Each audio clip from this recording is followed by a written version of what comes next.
আপনি কি ভাইরাল হতে চাচ্ছেন? বাংলাদেশে ভাইরাল হওয়া যাবে কোনো কাজকর্মের মাধ্যমে না, সেটা হলো একটা ভিন্ন কাজকর্ম হলো আপনি যত দুর্নীতি করতে পারবেন, যত 2 নম্বরই করতে পারবেন, তত আপনি ভাইরাল হতে পারবেন। সেটা হলো যে আপনার এই যে যাই হোক 15 লাখ টাকা দিয়ে একটা ছাগল কাস্টমসের যে একটা কর্মকর্তা তার ছেলে দিয়েছে, সেটা ফেসবুকে আপনার ছাড়ার পরে সেটা ভাইরাল হয়ে যায়। তার এত ইনকাম কীভাবে হয়? একজন সরকারি কর্মকর্তা তার ছেলে 15 লাখ টাকা দিয়ে একটা মানে ছাগল কোরবানি দেবে, সেটা মিডিয়াতে প্রচার হওয়ার পর বা ভাইরাল হওয়ার পর সেই ছাগলটা 1 লাখ টাকা দিছে, সেখান থেকে আর নেওয়া হয় নাই। তো এখন যে কাস্টমসের যে কর্মকর্তা তিনি বলতেছে যে সে আমার ছেলেও না, তাকে আমি চিনিও না। দেখেন স্বার্থের যে কত বড় একটা মানে প্রভাব। এখন তিনি সন্তানকেও চিনতেছে না, নিজের বউ সন্তান, তার আরও 2টা সন্তান আছে, ওই তিনি 2টা বিয়ে করছেন, সেটাকে আড়াল করার জন্য, দুর্নীতি ঢাকার জন্য তিনি বলতেছেন যে সেটা আমার সন্তান না, সেটা আমার কেউ নাম, তাকে চিনি না। তবে তার নামে আবার যে বিভিন্ন সময় যে গাড়ি রেজিস্ট্রেশন করছে বা বিভিন্ন ধরনের ফেসবুকেও দেখা গেছে তাদের ছবি, তিনি অস্বীকার করতেছে, তাকে চিনতেছে না। দেখেন অর্থ মানুষকে কতটা মানে নিচে নামাতে পারে। নিজের সন্তানের জন্য মানুষ টাকা পয়সা ইনকাম করে, সন্তানের জন্য মানুষ দেশে ঘর বাড়ি আপনজন রেখে বাইরে যা টাকা ইনকাম করার জন্য, কিসের জন্য? সন্তানের জন্য। আর সেই সন্তানকেই তিনি অস্বীকার করতেছে। আবার দেখেন এখানে আরেকটা মজার বিষয় হলো, তাকে এই নিয়ে আরও এর আগে দুদক 4 বার অনুসন্ধান করছে। অনুসন্ধান করার পরে আমাদের প্রিয় দুদক ভাইরা তারা আবার ডিসিশন দিচ্ছে, না তিনি একজন ফেরেশতার মতো, তার কোনো দুর্নীতি নাই, তার কোনো অবৈধ সম্পদ নাই, তিনি ভালো, তার মতো লুকি হয় না, তার মতো মানে বিভিন্ন ইত্যাদি ইত্যাদি মানে ভালো রিপোর্ট দিয়েছে। তো মজার বিষয় হলো যে ইনি যে এরকম রিপোর্ট দিছে গত 4 বার বা মানে কত সালে সেটা না আমি জানি, যতটুকু 4 বার দুদকে তার অনুসন্ধান করছে, করছে। তো এই হলো দুদকের অবস্থা। এখন ওই যে 4 বার তার আপনার যে সম্পদের আপনার অনুসন্ধান করছে, ওই যারা যারা সেখানে কর্মকর্তা, দুদকের কর্মকর্তা ছিল, তাদেরকেও এখন আবার তদন্ত করে তাদেরকেও আইনের আওতায় আনতে হবে। তাহলে আপনি এই দেশটা সোনার বাংলা বা দুর্নীতি যে আমাদের সরকারের জিরো টলারেন্স, সেটা বাস্তবে রূপান্তর হবে। আর তা না হলে আপনার এইভাবে দুর্নীতি হতেই থাকবে, দুর্নীতির ভাইরাল হবে।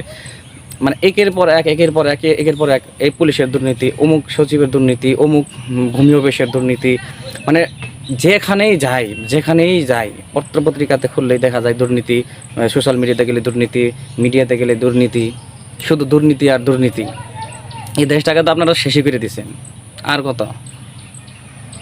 তো এখন আমি চাই দুদকে যে পশু আছে, কিছু পশু আছে, ভালো মানুষ আছে, পশু যেগুলো আছে এদেরকে শেষ করতে হবে, মানে ওখান থেকে সরাই দিতে হবে লাথি দিয়ে, তাও জুতার মালা দিয়ে লাথি দিয়ে দুদকের সেই মানে দুর্নীতি বা 2 নাম্বার দুর্নীতি কর্মকর্তা যারা আছে।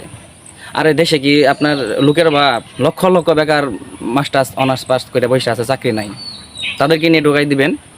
যে পুলিশ রাস্তাঘাটে দুর্নীতি করতেছে, ব্যাংকের লুটপাট করতেছে, ইয়াবা দিয়ে মানে ধরাই দিতেছে, সেই সমস্ত পুলিশকে লাথি দিয়ে খেদাই দেন, দিয়ে নতুন আরেকজন লোক নেন। দেশের লোকের অভাব নাকি? হাজার হাজার লক্ষ লক্ষ মানুষ বেকার পড়ে আছে, উচ্চ শিক্ষা নিয়ে বসে আছে, আপনারা মেয়ে আবার ওদেরকেই রাখতেছেন। এখান থেকে ট্রান্সফার করে আরেক থানায় দেবেন, আরেক থানায় থেকে আরেক থানায় দেবেন, এক জায়গা থেকে আরেক জায়গায় দেবেন। এটাই কি আপনাদের বিচার?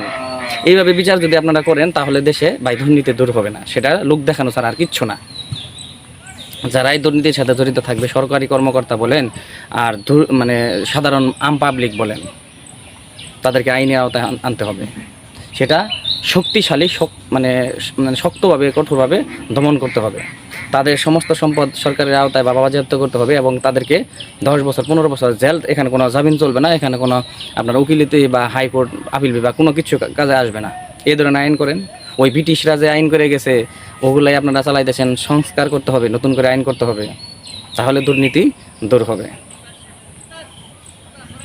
আশ্চর্য বিষয়, মানে সম্পদ হাজার হাজার কোটি টাকা দুর্নীতি লুটপাট করে রয়েছে, তার সন্তানকে অস্বীকার করতেছে। আবার বলে কি যে অমুকের সন্তান কিনে, এটা দ্বিধাদ্বন্দ্ব আছে। আরে মিয়া, আমাকে যদি জিজ্ঞেস একটা ছবি, মোবাইলে ছবি দেখায় বলেন আমার এলাকা এই মাথা থেকে ওই মাথা পর্যন্ত যদি বলেন যে এই দেখেন তো এটার নাম কি বা এর বাবার নাম কি, প্রত্যেকে বলে দেবে। আপনারা সেখানে না গিয়ে মানে কিছুদিন মানে এটাই মানে মিডিয়াতে আসলো কি যে অমুকের মানে ওই দুদক কর্মকর্তার আপনার ওই রাজস্ব বোর্ডের যে কর্মকর্তা তার ছেলেই কিনা, এটা প্রমাণ করতে পারেন না, এখনও প্রমাণ করতে পারেন না। এটা কোনো কথা হইল রে ভাই? তো যাই হোক, আমরা এমন জামানায় এখন আসছি বা বাস করতেছি, এই দেশে আমরাই ভুল করছি, আমরাই পাপ করছি। ভালো থাকবেন সবাই, সুস্থ থাকবেন, নিজে ভালো থাকবেন, অপরকে ভালো রাখবেন।